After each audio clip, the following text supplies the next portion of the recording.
Bon, Jean-Pierre, est-ce que tu peux nous décrire les méthodes de vente telles qu'elles se passaient avant de rentrer dans la méthodologie vente complexe? Eh bien, on était sur de la vente, on va dire traditionnelle en termes de méthode, en termes d'approche et en termes de suivi. On prenait contact avec le client et l'impression qu'on pouvait en avoir, c'est d'être un peu plus drivé par le client, qui donnait les résultats qu'on avait, qui étaient relativement corrects, mais on avait un petit peu de mal à suivre un lien directeur vis-à-vis de la progression des ventes et des différentes étapes de vente que l'on pouvait avoir. Alors, qu'est-ce que tu as appris dans la méthodologie vente complexe qui a réellement changé ta façon de faire? La structuration de la méthode de vente.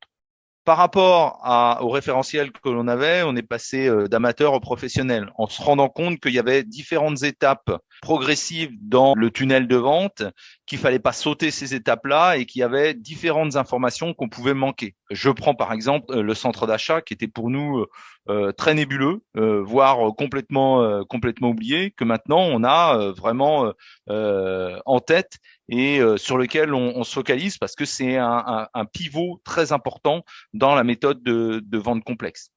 Et puis, bien évidemment, les différentes étapes. Toutes ces étapes, on les avait peut-être au sein de notre processus, mais là, avec la méthode de vente complexe, on a pu les ordonner et les mettre dans le bon sens et dans les unes après les autres.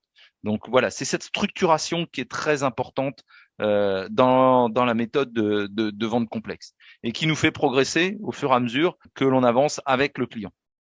En quoi est-ce que l'approche vente complexe a changé, passant du prix à la valeur, et comment est-ce que c'est possible ça? On a beaucoup mieux structuré avec cette approche vente complexe, notre approche commerciale et notre processus de vente. Avant, on était vraiment très orienté prix. Il y avait une chose qui comptait, c'est d'être mais mieux placé. Ce qui a changé, c'est ma capacité à aller poser les bonnes questions et à savoir où on en est. Tout le monde a le même langage, que ça parte du PDG à mon niveau ou au niveau de mes équipes. On a tous le même référentiel et on est bien évidemment capable d'avoir le même discours. Ça a totalement renforcé ma position en tant que directeur commercial.